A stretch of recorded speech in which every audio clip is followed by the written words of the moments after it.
on Hondo again. Oop. Pardon my noise with the tub there. So what I'm going to do today is I'm going to work on trimming Hondo's eyes. The hair is getting into his face so much that he is now not being able to see the ball when we play ball. He's listening for it, so it's time to give it a trim. So in order to do this, what I'm going to do is I'm going to take my comb and brush it out, make sure we have no snaggles, being very careful when I go around his eye. I'm going to brush the top of his hair back, brush the beard down. So our standard says that our hair on top of our head should be able to cover our eyes. So I don't want to cut it too short, but I do want him to be able to see. So in order to make that happen, I'm going to take my thinning shears. These are thinning shears, not what they call chunkers. So the difference is that the teeth on the one side of the blade here are closer together. So what I'm going to do is I'm going to go in the opposite direction of his hair. Okay, make sure you guys can see. And start very slowly trimming. So the beautiful thing about thinning shears is they take a little bit off at a time. They're not going to give you that line like you would if you were using regular straight bladed scissors. So I'm just going to follow the natural shape of his eye. And I am going to occasionally flip and go with the direction of his hair. The reason I go in the opposite direction is I want to get those that are standing up away from his eye. And then things that are curling down, following the shape of his snout, I'm going to go ahead and flip them over that way. So I'm going to do the same thing on the other side. So Hondo is only a year old, and I am finding right now that his hair is changing in texture. And he keeps changing colors on me, mainly on his back and top line. So I'm just going to trim that down in front of the eye. And now I'm going to move to like the area between his eyes. So as you can see, I have to be very careful. I don't want to poke him in the eye.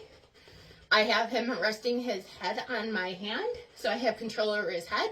And if he tries to move, I can stop him to keep him safe. So what I'm going to do is I'm going to go in towards his eyes and work out. Moving my angle based on how I see the hair is growing.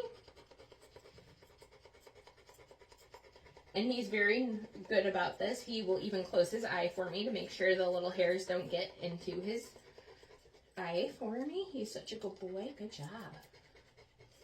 And it does take some practice. If you're like me, you'll get good at like the right eye and then struggle with the left because the angles are different. So as you can see on his eye right here, he can easily see. I did not take too much off here or here. What I am going to do as my final move is if you can see this piece here, how it's like hanging out and down into his eye, I'm just going to trim it back a little bit. Not taking much at all in any one given trim with the scissors. Do the same thing on the other side. And when his hair looks like a hot mess after I've turned a little bit, I'm going to very gently take my comb and brush it over his eye.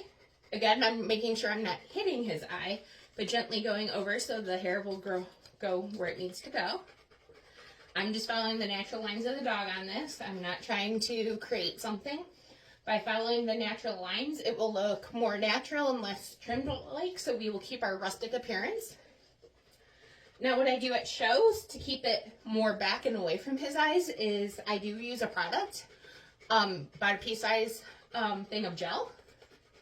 I learned that from a judge that shows beardies and is a good friend of mine.